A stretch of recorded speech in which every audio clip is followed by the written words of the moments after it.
Good day. Gusto ko lang magsalita patungkol ba sa isang bagay na kailangan sa isang leader. Ang bawat leader po ay kailangan mayroong tinatawag na charisma. So, what is charisma? Charisma is an ability to draw people to you. It is an ability to make yourself very approachable. To make yourself attractive. How to have charisma? This is the way how to have a charisma. Be more concerned about making others feel good about themselves than you are making them feel good about you. Ito ang sabi po ni Dan Reynald. So, gawin natin, magsalita tayo sa kanila na makakaramdam sila sa kanilang sarili ng kabutihan. Hindi na tayo maggagawa ng bagay, magsasalita upang makaramdam sila ng mabuti tungkol sa atin, kundi gagawin natin makaramdam sila ng kabutihan tungkol sa kanilang sarili. Yan ang pagkuha ng charisma. Halimbawa na lang po para sa mga pastors, kasi ang mga pastor kailangan talaga magkaroon ng charisma. Ulitin ko, charisma is an ability to draw people to you.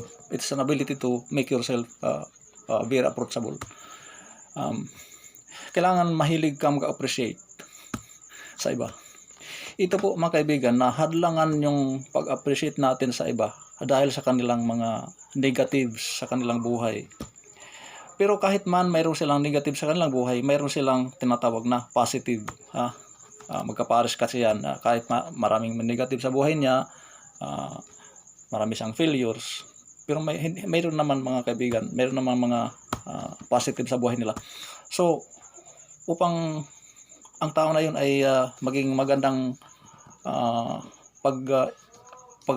pagramdam niya sa kanyang sarili, at upang maging maganda yung pagsama niya sa iyo, i-appreciate mo ang lahat na strengths sa kanya. I-appreciate mo ang mga positive things sa buhay niya. Huwag na huwag i-mention ang kanyang mga negative, kasi hindi magiging maayos yung tanaw niya sa iyo. Ito yung pagkaibigan, mga kaibigan. Ito yung pagkaibigan ko na ito po, hindi ito galing sa akin, na naaral ko lang po ito galing sa sa banal na kasulatan, at yun ang ugaling ating Panginoon po, at galing sa mga books, leadership books. Ang isang wise po na tao, gusto niyang dumami ang kanyang kaibigan, at gusto niyang maging magkaroon ng charisma, gusto niyang maging approachable, ay mahilig siyang dapat maging kasanayan po natin na i-appreciate natin yung mga strengths o mga positive na bagay sa isang tao. Maring sa ibang bagay, ibang aspeto sa buhay niya ay failures siya, pero mayroong mga ibang bagay diyan sa buhay ng tao na yan na siya ay matagumpay. So doon ninyo tutukan. Ito po ang ginawa ko sa kung bakit ako ay kaibigan ng ating mga mayors sa iba-ibang lugar, mga kaibigan. So pagkadating ko doon sa opisina po, mga kaibigan, ito po, ang totoo po ay kasali po sila na dapat natin serbisyuhan, kasali po sila na dapat natin i-pray. Kung maaari, doon mismo sa kanilang office ay hindi yun pwede na puro lang atake sa kanilang mga mali, sa ganyan. Hindi yun pwede, ay mas lalong napapasama ang mga yun. So pagdating doon, siyempre makipag-usap, papakilala kung hindi kakilala. Kung mayroong ka ID, ipakita mong ID mo. Para sa mga bagong pastors, walang problema sa mga matagal na, mga sophisticated na sa ministry. So para sa mga bagong pastors, sa mga bagong manggagawa sa church, isipin niyo lagi na itong mga taong yan ay kasali yan natin sa serbisyuhan, na dapat natin suportahan ng moral at spiritual. So pagdating nyo doon, ako po, ito po, kasi naaral ko po ito galing sa mga books. Ang courage po ay kailangan. Pagdating niya doon, siyempre, pakita ka na, respeto ka. Mag-good morning ka at pakilala ka sa sarili mo. At sabihin mo nga, kung pahintulutan ka, mag-pray sa kanyang opisina. Mayor, pwede kong mag-pray sa opisina mo. Kahit 1 minuto lang. Yan. Tapos kung mayroon kang alam na mga word of wisdom, magsalita ka muna at least 30 seconds. Huwag habaan. Kung sabihin mo, pipili ka ng 2 minutes o 1 minute, huwag kang susubra. At sa prayer mo, i-appreciate mo yung kanyang accomplishment. Opo. Appreciate mo siya. I-appreciate mo siya sa kanyang prayer. At i-pray mo ang kanyang daily safety, ang kanyang leadership, i-pray mo ang kanyang pamilya. I-pray mo ang for more blessing sa kanyang pamilya. Madali lang yun, mga kaibigan. So, mas mabuti talaga na pag nandyan ka sa mga tao, lalo na kung first time mo palang nakipag-usap, i-appreciate mo yung mga kalakasan niya, yung mga positive sa buhay niya. Huwag na huwag i-mention ang kanyang mga negative. So, dapat uunahan mo siya sa pag-appreciate sa kanyang buhay, sa kanyang pamilya, sa kanyang accomplishment. Natutuwa yung tao. So, ngayon, kung magkakaibigan na kayo, i-develop mo yung pagkaibigan nyo. So, diyan mo na siya bubulungan. Halimbawa, mayroong dapat i-correction sa kanya. Sabihin mo, Mayor, Sir, kahit tanong lang po, mayroong mga pagkukurik. Mayroong mga pagkukurik na sa pamagitan lang po ng tanong. Ang tanong lang. Huwag yung direct agad na, ikaw ganito ka, istiwali ka, mahirap yan, hindi ka na makakabalik. Mas buti, i-develop mo muna yung karisma mo, develop mo muna yung pagkakaibigan mo sa kanya, at kasali yan yung prayer. Kasi kasali yan yung prayer. At ito, magkapares po ito, yung karisma at courage. Kasi courage po yun na harapin mga tao na yan, hindi mo yan kabaro. Halimbawa, pastor ka, assistant pastor ka, o preacher ka sa isang church. Ito po ang aking encouragement ko po sa iyo mga kaibigan, ay huwag kayong mahihiya. Kasi kasali tayo na kanilang siniservisyohan. At kasali din sila na ating siniservisyohan sa spiritual at moral na trabaho. Sa pagdating mo doon, sabihin mo, Mayor, o ano dyan, kaya sa kapitan, sa barangay, kapitan, gusto kong makasupport sa inyo. Sa spiritual aspect, gusto kong makagpre sa inyo. Ay siguro, hindi naman yan tatanggi. I-pray ko yung opisina, i-pray ko sa yung leadership. Base sa aking experience, wala naman umayaw. Sige pastor, sabi nila, pray ka. So sa prayer ko, appreciate ko ang kanyang pagkatao, kanyang accomplishment. Iyon abang yun upang ikaw ay makabalik. Tapos pag kaibigan mo na, kung gusto mo siyang sharean ng gospel, doon na sa bandang huli, wag bibiglaan. First time ko lang nakilala itong one. So kailangan develop ang karisma sa buhay mo, develop ang courage sa sarili mo, at develop yung friendship mo sa tao na gusto mong kaibiganin. Ito po, isa rin ito ang karisma, isa rin ito nakaka-prevent ng tinatawag na paging out of place. Yung parang out of place ka ba? Out ka sa gathering na yan, ganoon ba? Mahirap yun po mga kaibigan. Kaya nga, kailangan talaga, gaya ng sinabi ko nung una, kailangan talaga nagbabasa, nag-aaral.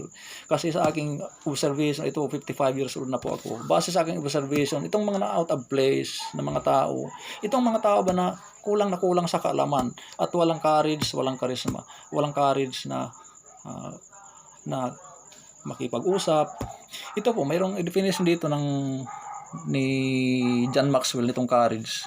Sabi niya, courage Courage is making things right, not just making, that's not just smoothing them over. Ah, sabi niya, courage begins with an inward battle. Ah, nagsisimula yun dito. Oh, ah, iniisip mo, dapat ko malampasan ito. Aking takot, aking paging timid, aking paging shy, dapat ko malampasan ito. At sinabi ko na nung una, itong paging timid ba, itong timidity, yung paging mahiyain ba, meron talagang paging mahiyain niya, talagang kasalanan. Ang dapat lang paging mahiyain, speaking paging mahiyain, ang dapat lang nating kahiya, yung paggawa ng masama, paggawa ng hindi tama, pagsalita ng hindi tama. Pero yung pagsalita ng tama, paggawa ng tama, lalo na kung kalooban ng Diyos, hindi labag sa ating batas ng ating gobyerno, iyon po ay hindi po yan mali. Huwag kayong matatakot. Basta hindi labag sa batas, hindi labag sa batas ng Diyos, hindi labag sa batas ng gobyerno, yan, dapat hindi ka matatakot. Huwag kang matatakot makipag eye to eye sa mga tao. Ang unang pag-connect sa tao, dapat meron kang mag-smile. Siyempre mag-smile kaya dapat ka palaging nakatoothbrush. Siyempre naman po. Ito po leadership po. Ako ay palaging speaker sa mga leadership meetings.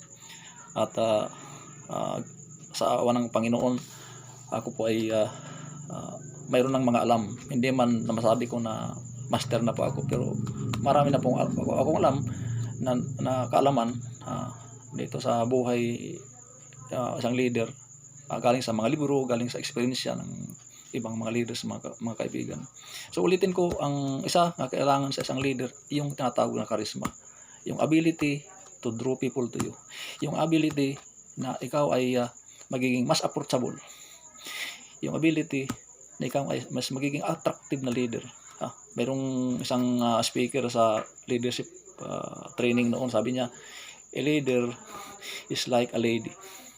A lady, sinusundan yun ng mga guys. A leader must be like a lady. Kailangan na parang namimiss ba sila sa presensya mo? Itong kinakalangan nila yung presensya mo ba? Pag isa kang leader na hindi ka kinakailangan ang presensya mo, ay ibig sabihin marami kang ayusan sa buhay mo. Opo.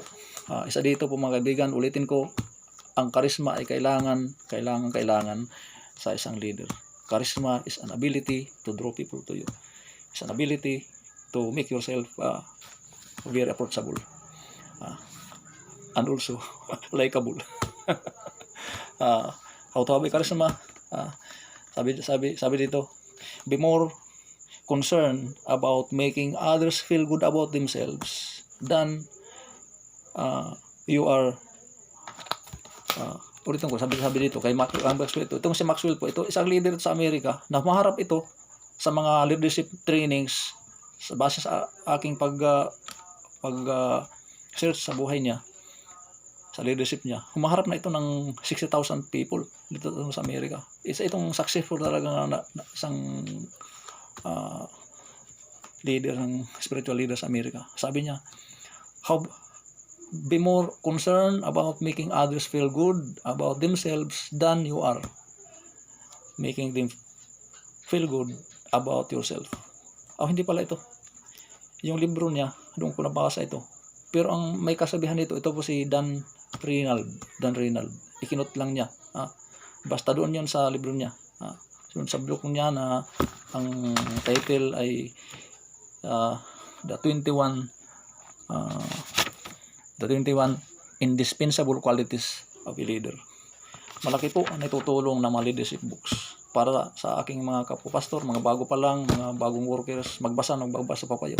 Ito pong dapat lampasan, dapat natin talagang overcome ang sarili natin na talaga itong katamaran sa pagbabasa, sa pag-study. Dapat po malampasan po yan. Ulitin ko po, sa isang leader, kailangan ang tatawag na charisma. Charisma, mga kaibigan. Pag wala kang charisma, hindi ka hanap-hanapin. Para kang isang item na walang nagugusto, walang nagnanais na bumili. Ang isang leader po ay kailangan hinahanap-hanap ka. Hinahanap-hanap ka na ikay mag-speak. Dapat meron kang karisma. Magkapares po, courage. Dapat meron kang courage at meron kang karisma. Dito lang po. Maraming salamat. Magandang araw po sa inyong lahat. God bless you all.